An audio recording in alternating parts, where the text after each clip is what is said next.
Alright guys, some more Florida woods here. I'm at a kind of sort of halfway point. Campsite I was going to kind of looks like it's a quarter mile away from the GPS, and the other one I was thinking about is still a mile and a quarter away. But there's a bathroom.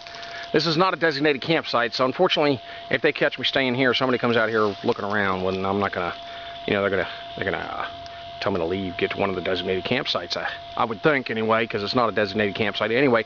That's where you get your water at. That's well water. That's real Florida well water right there. That's some good stuff there. Let me see now. The trail right there.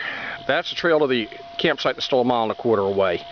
I'm thinking about going to that one, but I want to go to. I want to check out this other one that's only a quarter of a mile away, but I may be headed down that trail right there. Let me zoom in a little here.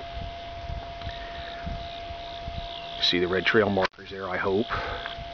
I can't tell on the camera. Now I'm going to go, just kind of keep moseying on around. This is kind of a group area here, but I don't know whether they let you camp here or not. It's not designated. Now I want to show you what Florida water looks like here in a minute. So bear with me with the camera, because I'm going to be walking here a little bit.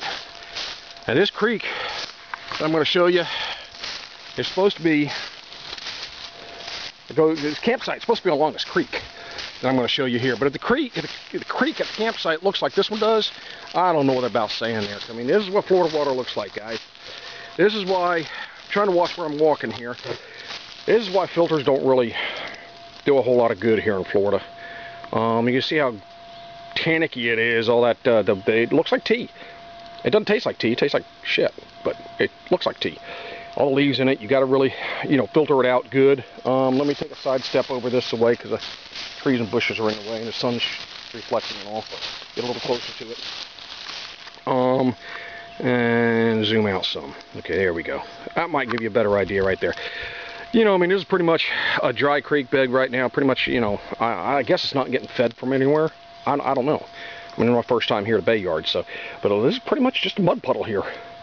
But that's what Florida water looks like, and the reason why I don't use a filter anymore, I use something to get the big stuff out, like a bandana or something, get the big stuff out of it, and then you chemically treat it or boil it. But it doesn't. Filters don't last very long in this water. There's just too much crud in it, too much crap. But this creek is supposed to be campsite. Supposed to be along this creek. I'll get it straight here in a minute. All right. Talk at you later some more. Alright guys, here it is. This is in Davis Landing. We've got plenty of firewood. The creek pretty much looks like what I showed you earlier. But it is a campsite. Plenty of trees I can hang in my hammock. I got firewood there and everything. The creek, like I said, looks pretty much like what I showed you earlier. It's not drinkable. I mean, if you had to, you had to. But I mean, it's just ponds. It's just still water, stagnant, full of mud and gunk. It'd be hard to get any water out of it that you wouldn't have to filter 3 or 4 times, maybe out of a bandana or something like that. I'm just standing here doing the 360. Oh, coming back around to where the wood pile is, I just showed you. Fire ring there. So far, I haven't seen very many wild edibles out here, so I haven't stopped to take any pictures of any. There's some maple here, but I haven't seen anything. Probably springtime before I can really find anything, or further into summer. But let me shut this off for a second, and I'll go down and show you the water, show you the creek. All right, guys, there's a section of the creek. It is a little pool. That's what this creek is, just a bunch of little pools. That's all stagnant water.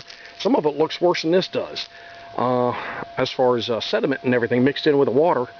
And, it would take an awful lot of filtering through a bandana or t-shirt or something to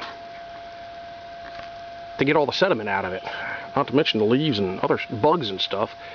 The tree that's down right over there, I can't, you should be able to, you're probably going to be able to, I'm going to be able to tell better on a computer once this tree down right there. I'm going to spin around here and show you an ancient live oak tree.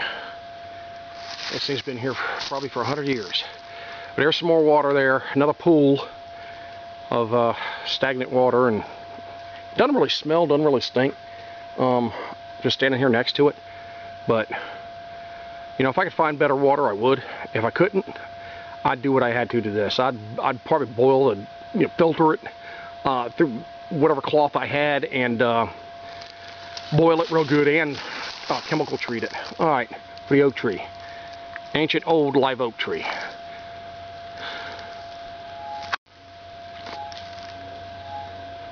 Just looking at one side of it, this thing is huge. This thing's probably been here for 80 or 100 years. I'm following a branch up. You see how big that branch is? Big in diameter it is, coming back down towards the trunk.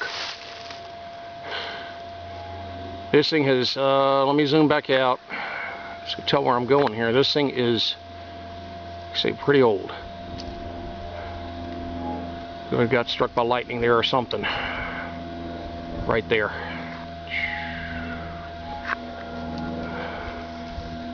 Insects, disease, something's going on there. Alright, well, camp is back up that way, and I want to get done here, and there's a maple I'm standing right next to here. I don't see any hickory on the ground, so I don't think there's any hickory here.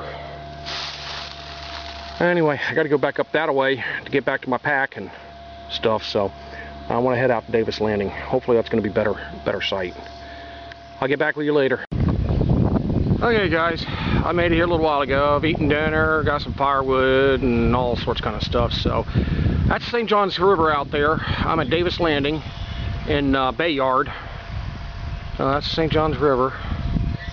Lots of food right there. That's all cattail you're looking at.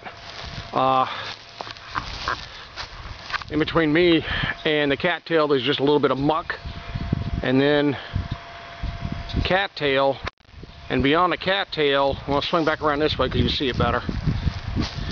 The camera adjusts there. There's a river beyond the cattail. So there's tons and tons of food right there. But of course there's tons, well, I shouldn't say tons, but there's probably gator and moccasin and all that too. So you have to be careful of that if I was going to go out there and harvest any of it. I'm going to do a 360 here, and then I'm going to walk back up towards the table. About a 2.5 mile hike here. That's just because I went and checked out that other campsite, so it's only about 2 3/4 mile hike here. So the picnic table, there's no fresh water except out there at the river. I've already had to fill up one of my Guyoit bottles. One of my stainless steel bottles is sitting there on the picnic table. You can see it right there. And you see a little bit of smoke coming from the fire. A little bit of fire I got going. The woods out here is pretty much cleaned out of fire. I mean, firewood. So, you know, it's kind of hard to find firewood. I might have to wind up cooking breakfast, boiling some water for breakfast in the morning with my alcohol stoves. There's a little bit of trail there. It just goes down by the river. Kind of winds around down there. I've been getting my firewood down that way. And then my back trail, swing around here. There's my hammock for the night. I don't know how that's going to work with that space blanket in that hammock, but I'm going to try it. Let me see. Just kind of swing around here. Am I zoomed out? No, I'm not. There's another picnic table, and there's my back trail right there. That's where I got to go back tomorrow.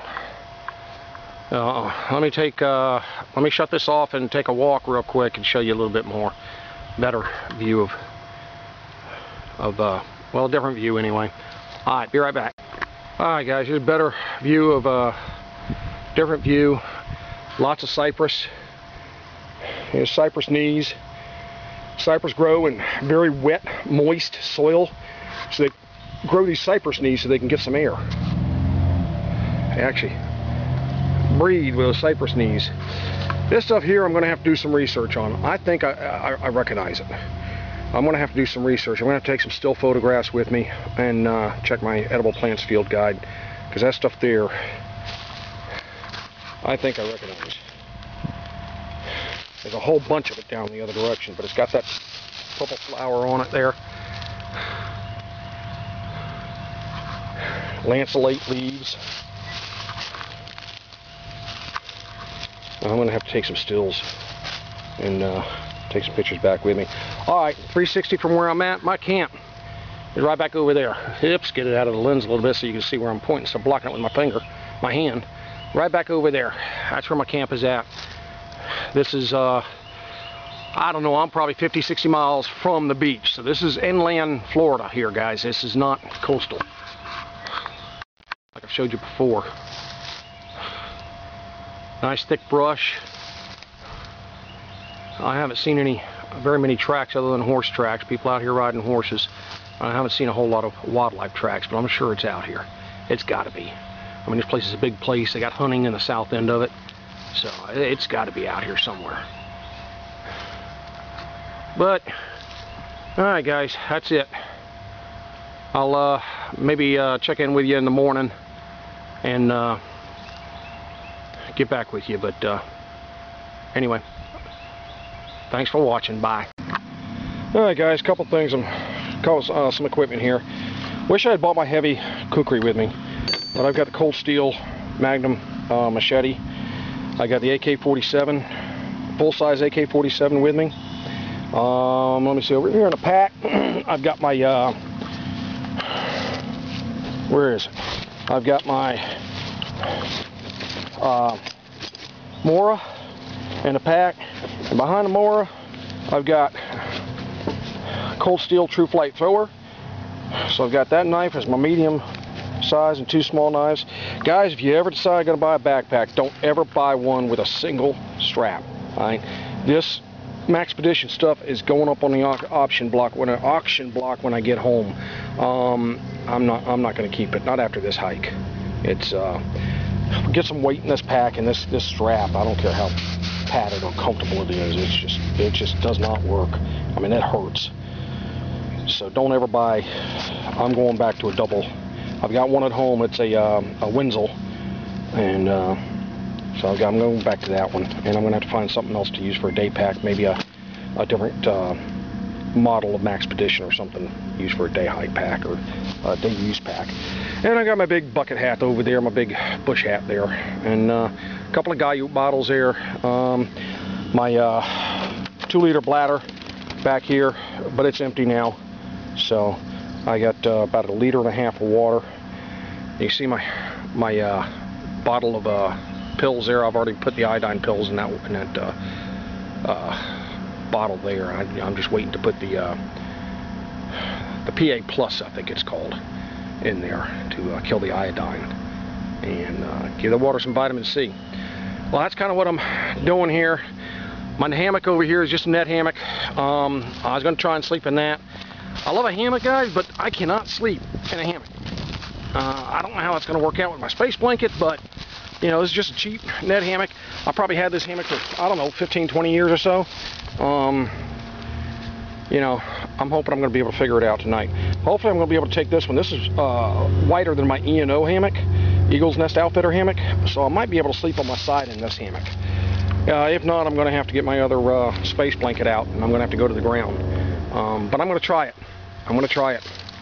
You know, I can sleep in that thing in the afternoons for a couple of hours, but I don't know about all night. I'm going to give it a shot. Like I say, you know, the way it's rolled up there, that space blanket, it may not work the way I think it's going to. So, but anyway, that's what I'm carrying to sleep in. I got another one on the way, another hammock on the way from Sportsman's Guide. From what I read on the hammock, on the forums about hammocks, that's what I'm getting is a bridge hammock, and that's probably what I need is a bridge hammock, so I can sleep on my side. It's got built-in spreader bars, it looks like, from the picture, so it's on its way. I'm just gonna have to wait till I get it, see what it's like. It's with a frame, it's 22 pounds, but I probably won't hike with a frame, unless I'm going just for a short hike. Then I probably will, but the frame and the hammock is 22 pounds, so the hammock I'm hoping is going to be lighter and packable. I don't know how much more of this stuff I'm going to be doing until next winter. You know, it starts to cool off, so it's probably going to be the last, you know, long trip I take. You know, 3.5 miles, but 3/4 miles, not that long, but probably going to be the last one I take for this summer. Everything else is going to be either car camping or shorter hikes. So anyway, my fire's going good now, so still not completely dark yet.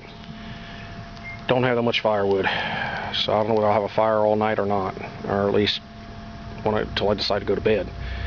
Anyway, that's all else I wanted to show you guys. I'll talk to you later. Bye.